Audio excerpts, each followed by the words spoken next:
All right, another losers match. Forever King Tekken Master. I remember this being a good set. As good as they can. Cloak for dropping the 2 months. Thanks very much for dropping another Twitch Prime. Hey everybody, if your Twitch Prime's free and you don't want to be free at Mortal Kombat, feel free to drop a Twitch Prime. Yeah, people will flawless block projectiles a lot just because they don't want to get chipped. It looks like this is the match. Wow, Forever King on Erron Black. Yep. You're going to see that a lot.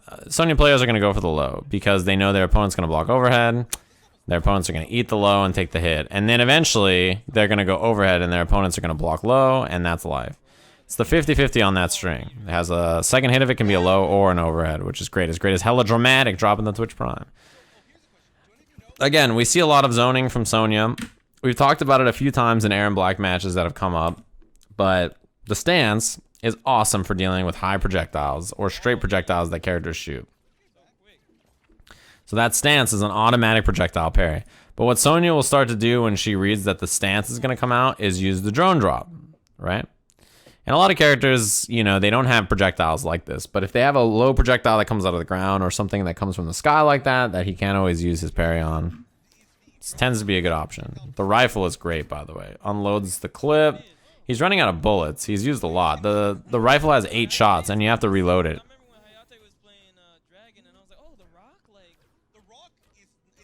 Back to 2. Stance cancel. You have to use the stance cancel after to keep it safe. Otherwise, back to 2 is like minus a bajillion. Does the rifle reload between rounds? It does not.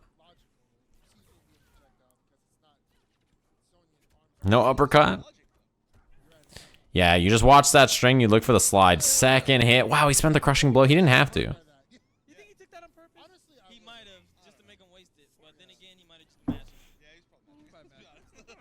Yeah, I can understand why Sonic would find this matchup frustrating. I think that she's one of the few characters that can kind of control this range against Erron Black. There's not that many. Very few characters make him uncomfortable.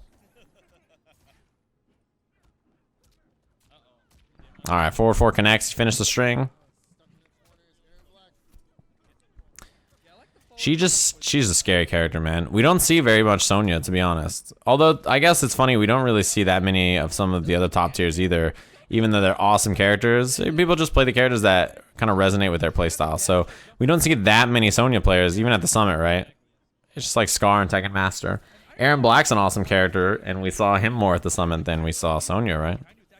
Between Forever King playing him, Scar picking him, Hayate, Sonic. Tekken Master, you just chill out in the zone. Yeah, chip avoided. Oh, that's a punish.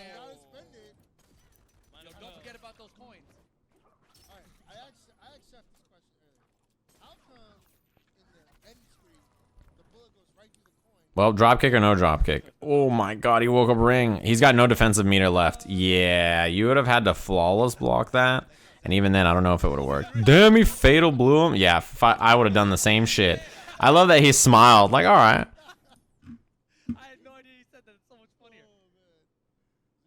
So back to character select goes to Geras. Geras is a character everybody has been talking about before the summit, about how good he is, about how strong he is. And we didn't see that much of him. We saw Tweety and we saw Forever King play Geras. I don't think we really saw Sonic on Geras even, right? Yeah, I mean, the thing is that even if a character's strong, it doesn't mean they'll automatically be picked, you know? You gotta find characters that fit your playstyle as a player more than almost anything else. Charges up the fist. The fist stays charged up. It makes your down 2s, down 3s do more damage. And the special move attached to it does more damage. Nice. That's a crushing blow if he wants it. And the back throw. You can go front or back throw, which is great with Geras. I like the neutral duck, actually, from Tekken Master. That was a great read. Yeah, low. Dash cancel. Nice. He went for the easier combo. Still a lot of damage. That down 2 did a shit ton. Man, oh man, oh man, that did a shit ton. Look at how much she's at 200. Down 2 puts her on 2%.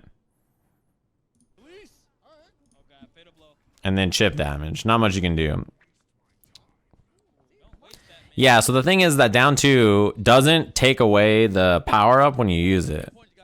Down 3 does, and so does the punch, the actual special move. So you can just down 2 as much as you want. And it means that for the rest of the match, until he spends it, the down 2 is powered up. Damn! That does a shit ton. Yeah, it does more damage because the fist is charged up. I love the wall escape. Damn, that was a punish, though.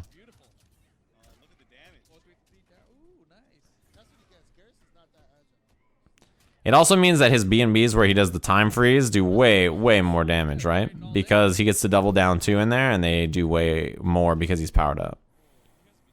Yeah, Geras has very powerful crushing blows. I feel like it's that his crushing blows all make sense, and some characters have crushing blows that the requirements for are just unreachable a lot of the times, or very difficult to land. Man, those down 2s really, really add up. It makes jumping at Geras so scary because, oh my god. Because you know it's going to be a shit ton of damage.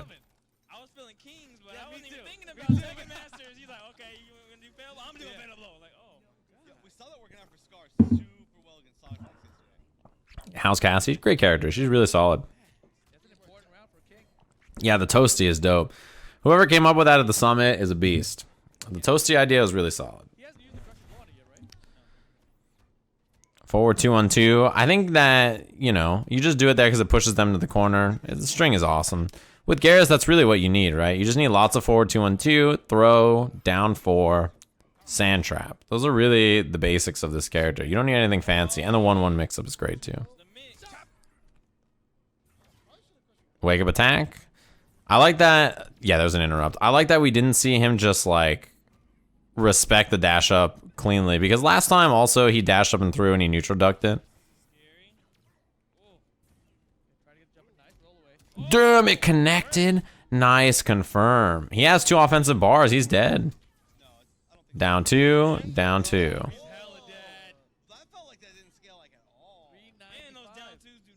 Down 2 is we're gonna hurt there because the fist was charged up, right? So even though the combo was scaled from the down 1 into the 1-1, and it wasn't the most damage that Geras usually gets off that combo, the down 2s being powered up by the charged up fist kind of stopped the scaling from being super bad. Nice. That was a really good confirm from Forever King. I cannot believe he got that. That was fucking wizard. All right, switch to Jacqui. Sand trap hits, no crushing blow. The interactables you don't see used as much, mostly because they're not quite as strong as they were in Injustice. The best interactables were Injustice 1. Those ones were really cheap, but they're still solid. I think the thing is, it's just not all of them are always useful. And they cost meters, which your meter is very important in this game. Yeah. I mean, most times it's like they're looking for a grab, right? Yeah. Especially on Wake Up. Oh, Wake Up jab. Jacqui only gets Oki off of her back throw mid-screen. That's why you see a lot of Jacqui players back throw. I'm surprised we didn't see the suplex there. He would have put him in the corner and also got the requirements for the crushing blow. Oh boy, that's a risk. You gotta break away. It's the one crushing blow that Geras has that launches that's very scary. Nice. He tried to fatal blow. He is -3 and he did a very fast 9-frame mid after. So you don't have enough time for the fatal blow to start up and get out of there safely. That's a counter. That's a crushing blow. That was good as hell. That was like mad good. Nice. 4-3-1 dash punch. Her dash punch is actually punishable by Geras. He's one of the few characters that can punish it. There's a whiteboard dot over Geras. Whoops. Sorry.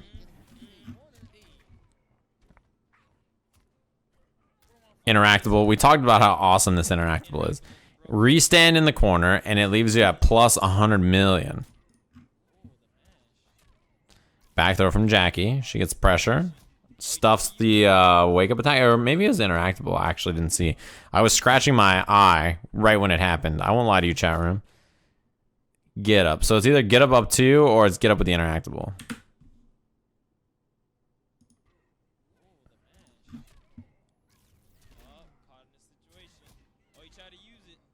Yeah, no combo though. I think he tried to use the interactable. Boom. No defensive meter. Easy peasy kill. He would have done 4-2-1, 4-2-1, or forward 1-2. I don't remember which it is. Into the clinch, into the crushing blow, into 500 million damage. It's very good. All right, so character select. Damn, I forgot he does this. This is what I wanted to see, man. Oh, the intro. All right, so Shao Kahn. The thing is about Shao Kahn is we see a very simple but solid game plan. And I think one thing that's universal that we've seen so far is when people fight Tekken Master, they've realized like, oh, you know what I should do? I should just try like these characters that he doesn't know the matchup on, and it might actually help me out. Because Tekken Master plays like a really solid, nice. Look at the range on that, Jesus. He spent 2 bars. He spends like he plays a very solid, very safe game plan. So when you, oh wow, raw clinch, probably not what he wanted. So when you play against him, like, you know, if you can play a character that he's not familiar with and maybe like shake him up a little bit, I don't think that's a bad idea. The clinch is punishable, but he was already committed to the step kick. I think it's 4-4. Bink. Man, the whole couch got so sad as soon as he got hit. Oh my god. Clinch? He doesn't have the crushing blow.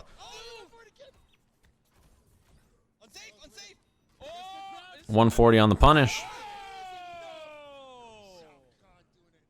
The throws are always 140, front throw or back throw. So because the light bars have the health values on them, you can see them and you know how much damage they do.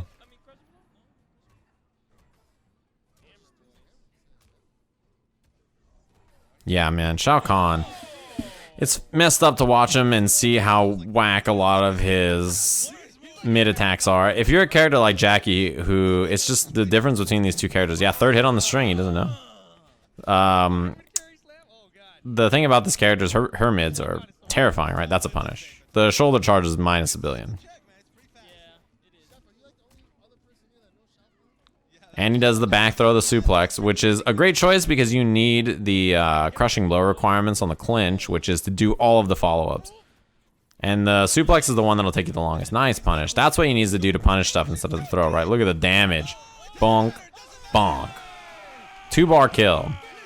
He actually has really good combo routes, I think. That is one thing about Shao Kahn that is not a big issue, is his damage output and routes. They're okay. Like, he can do shoulder tackle, 2nd shoulder tackle, and then still extend after. He's got a pretty decent damage, and, you know, he's got a fine down 2, his down 4 is solid, his sweep's pretty good.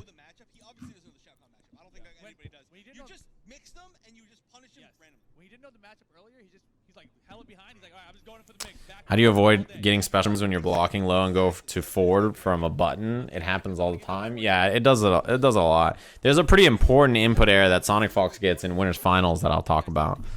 But we saw it with Tekken Master as well. He's going from down and then he tries to do forward 3 or something and he gets like, or he got clinch earlier, which is probably a forward 3 attempt, but he just went from back or something. Oh, short hop? Or maybe he tried a flawless block. Bink. Bonk, bang. Man, the throw animation is so long. Cornered. He is Ringmaster too, so he can dash cancel. Wow, he baited the shit out of that roll or wake up attack, but he didn't punish it. And it's the same kind of story we saw last time with Tekken Master, right? Loses a matchup he's unfamiliar with, goes to Sonya. Enhances it for the side switch, stuffed whatever he tried on wake up.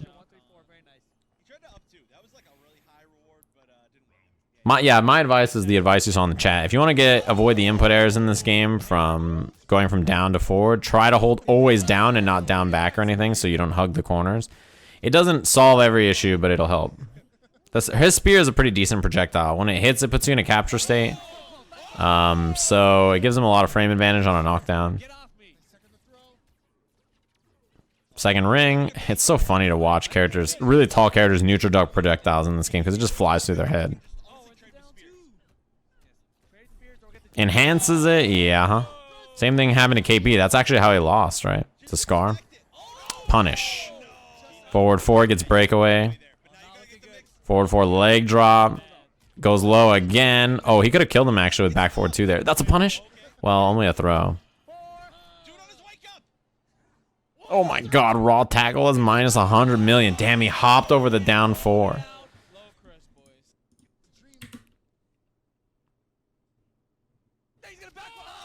That was pretty good.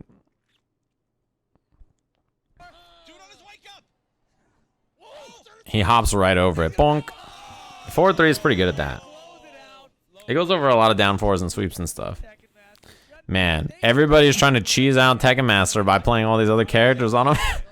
A little scary, but it all worked out. I'm happy that he picked Shao Kahn. Look, the game just came out a few weeks ago. Like, you might as well have some fun, play who you want to play. The tournament season is starting up soon. I tried. He tried. That was a good set.